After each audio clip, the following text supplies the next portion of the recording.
Bharat live news में आप सभी का स्वागत है। दोस्तों, मैं हूं असरार हयात और आप देख रहे हैं भारत लाइव न्यूज़। दोस्तों, बात करेंगे बिहार विधानसभा चुनाव को लेकर। तारीखों का ऐलान हो चुका है और सभी पार्टियां अपने अपने तरीके से बिहार चुनाव की तैयारियां कर रही हैं और सीट शेयरिंग का भी मामला धीरे धीरे सेटल होता हुआ जा रहा है। बात करेंगे, हमारे साथ कारी सद्दाम साहब है और लगातार बिहार विधानसभा चुनाव पर अपनी प्रतिक्रिया दे रहे हैं और अपनी बातें। एक आबादी है मुसलमानों की, बहुत बड़ी आबादी है, पूरे हिंदुस्तान के लेवल पे 20 से 25 करोड़ की आबादी है। और इस वक्त इलेक्शन चल रहा है बिहार के अंदर, तो बिहार विधानसभा की बात कर लेना बेहतर है। तमाम बिहार के मुसलमानों से ये सवाल पूछना चाहता हूँ कि आप दूसरों पे भरोसा कब तक करेंगे? आप दूसरों पे भरोसा कब तक करेंगे? यानी दूसरे के कंधे का सहारा कब तक लेंगे? आप कब तक ये सोचेंगे कि हमारे लिए राहुल गांधी, तेजस्वी यादव और क्या कहते हैं ममता बनर्जी और क्या बोलते हैं आपका अखिलेश यादव, मायावती, ये बोलेंगे? आप इनके भरोसे पे कब तक जिंदगी गुजारेंगे? आप सेकुलर पार्टी है इनकी और सेकुलर नेता हैं ये लोग, तो बात तो कर रहे हैं, मुसलमानों की बात करते हैं, दलितों की बात करते हैं, सभी समाज की बात करते हैं। इतना ज़बरदस्त बात करते हैं कि आप देख लीजिए, आप अखिलेश यादव को सेकुलर आपने कहा ना, कहते हैं आजम खान 22 महीना जेल में बंद रहे। आप हमको एक भी स्पीच उठा के सुना दीजिए, किसी जलसे में प्रोग्राम क्या हो या क्या कहते हैं पार्लियामेंट में आवाज़ उठाई हो कि भाई एक आदमी, एक इतना मजबूत जिम्मेदार आदमी, मेंबर ऑफ पार्लियामेंट रहे, वो एमएलए रहे, राज्यसभा का मेंबर रहे और उत्तर प्रदेश के मंत्री रहे।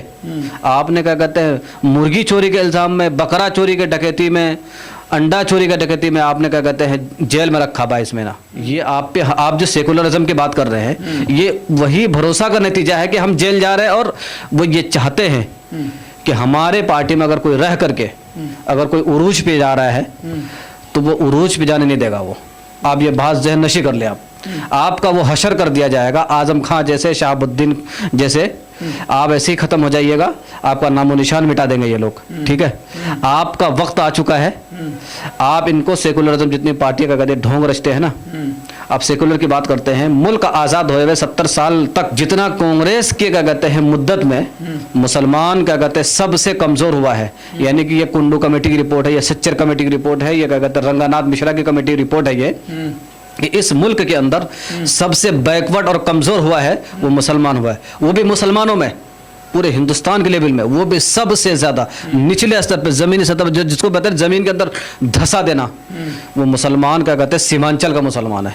इसलिए सीमांचल के मुसलमानों से क्या कहते हैं मैं रिक्वेस्ट करना चाहता हूं बहुत ही अदब एहतराम के साथ कि आपके पास क्या कहते हैं, आप 70 साल तक इनको देख लिया आपने कि ये आपके लिए क्या आवाज उठाए, क्या बात की, क्या करे आपको। अब आपके पास अगर आपका नेता आया है, कुछ करना चाहता है, तो आप अल्लाह के वास्ते आप उनको बी टीम, सी टीम, या इसके लिए आया हुआ उसके लिए आया नहीं, आप इस चीज़ को छोड़ दीजिए। क्यों अपने आप का क्या कहते हैं दूसरों को बी टीम कह के अपनी आखिरत खराब कर रहे हैं? अरे साहब, पिछली बार में मुसलमानों ने 19 सीटों पर ये एमआईएम चुनाव लड़ी थी, 19 सीटों पर चुनाव लड़ी, 5 में कामयाबी मिली, लेकिन वो 5 में से 4 भाग गए। क्या फायदा मिला इलाके के लोगों को जिताकर? देखिए, भागने और आने का ये क्या कहते हैं ये सियासत है, ये चलता रहेगा। अच्छा। आपको क्या कहते हैं ये नहीं देखना कि वो भाग गया या आ गया। क्या कांग्रेस का क्या कहते हैं मेंबर पार्लियामेंट या एमएलए क्या कहते हैं बीजेपी में नहीं गया? गया। या आरजेडी का बीजेपी में नहीं गया? गया। नीतीश कुमार का पार्टी का कहते हैं आरजेडी में नहीं आया? आया। ये सिस्टम है। आप उस चीज पे ध्यान नहीं दे, आप ये देखें कि हमारा आला कमान क्या, कौन है, बैकग्राउंड क्या कहते हैं कितना मजबूत है उसका। इसलिए आप क्या कहते हैं इस तरह के इल्जाम तराशी करने से परहेज करें, अपने आप को भी बचे, अपने नस्लों को भी बचाए।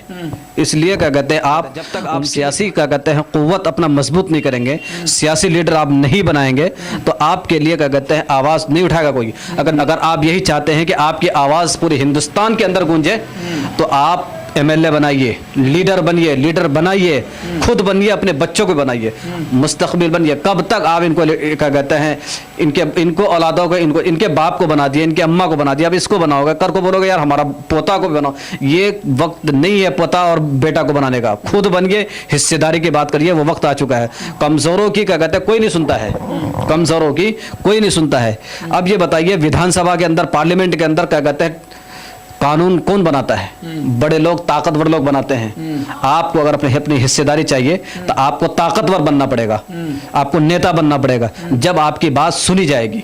आप अगर सोचिएगा कि हम रोड पे निकल कर नारा लगा देंगे, नारे तकबीर ये कर देंगे वो कर देंगे, इससे आपका कुछ होने देने वाला नहीं है। खामखा जैसे क्या कहते हैं उत्तर प्रदेश के अंदर पुलिस डंडा पीट रही है, उसी तरह आपके साथ भी वही हशर होना है। साहब सभी पार्टियों में, चाहे महागठबंधन में मुसलमान नहीं है। अशरफ अली फातमी साहब दिग्गज नेता हैं, अब्दुल बारी सिद्दीकी साहब दिग्गज नेता हैं, तस्लीमुद्दीन साहब मरहूम रहे राजद में, तो ये सब तो बड़े लेवल के नेता रहे हैं, तो फिर क्या किस बात की घबराहट भाई? देखिए, हमें घबराहट नहीं है। आप ये बताइए, आपने क्या कहते हैं अब्दुल बारी सिद्दीकी साहब का तस्करा किया, तकरीबन ये 20-25 साल से है। आप इतिहास में उठा के देखें, किसी भी क्या कहते हैं बड़े मैदान पे अब्दुल बारी सिद्दीकी साहब को क्या कहते हैं अपना डिसीजन वो खुद ले सके? नहीं, ऐसा नहीं हो सकता। ना लिया, ना ले सकते हैं, ना लेंगे। वो छुट भैया पीछे के तो पीछे रहे, यानी कि शाही फरमान, घर से जो फरमान जारी होगा वो काम सुनाने का काम करते हैं अब्दुल बारी सिद्दीकी साहब। ठीक है, इसलिए क्या कहते हैं आप अब्दुल बारी सिद्दीकी साहब का क्या कहते हैं, आप हमको एक भी स्पीच सुना दीजिए विधानसभा के अंदर कि मुसलमानों के ऊपर ये जुल्म हुआ है, तेजस्वी उठो, उसके लिए बात करो। आप सुनाइए मुझे एक स्पीच, आप बताइए। इसलिए क्या कहते हैं ये लोग गुलाम बन के रह रहे हैं और गुलाम बन के ही रहेंगे। इसकी जिंदगी गुलामी करते करते खत्म हो चुकी है। इस वक्त असदुद्दीन ओवैसी आया है, लीडर, वो जैसे खुद लीडर है ना, मुझे कहते हैं हमें तुम मत बनाओ नेता, खुद तो बन जाओ, खुद तो बना, अपने लिए तो लड़ोगे। आज असदुद्दीन ओवैसी मर जाएगा तो तुम्हारे लिए कौन बोलेगा? ये अब्दुल बारी सिद्दीकी, ये इमरान साहब, ये जितने लोग कह रहे हैं बोलने से क्या होता है, बिल भी फाड़ दिया क्या, बिल क्या पास होने से रुक गया क्या? बिल तो पास हो ही गया भाई। इतिहास में यह भी लिखा जाएगा कि बिल फाड़ दिया। बिल जो फाड़ने का मामला आया था एनआरसी के मामले में, एनआरसी के वक्त जो बिल फाड़ दिया था, आप ये बताइए कि पूरे हिंदुस्तान के अंदर एक इनकलाब आ गया उनके बिल फाड़ने से, यानी कि लोग जागरूक हो चुके, लोगों को ये एहसास हुआ कि हम अपने लिए क्या क्या कर सकते हैं। असदुद्दीन ओवैसी का नाम इतिहास में यह दर्ज हुआ है कि ये आग बुझाने वालों में शामिल है, आग लगाने वालों में नहीं। जितनी भी पार्टियां सेकुलरिज्म की ये ढूंढरा पीट रहे ना, एक भी वहां नजर नहीं आ रहे थे। वक्फ को मामला आया, असदुद्दीन ओवैसी 3:30-4 बजे तक पार्लियामेंट के अंदर बेचारा मायूस हो गया। कहाँ राहुल गांधी कहाँ बैठे हुए थे, सोनिया गांधी कहाँ बैठी हुई थी, प्रियंका गांधी कहाँ थी? कोई भी नहीं था वहां, पूरा खाली पड़ा था। विपक्ष का सारा सीट खाली पड़ा है, पक्ष वाले क्या कहते हैं पूरा अपने बिल पास कराने लिए 4 बजे तक वो बैठे हुए हैं, विपक्ष सारा लापता। असदुद्दीन ओवैसी के अलावा कौन था बताइए? आप बताइए कौन था? कोई नहीं था।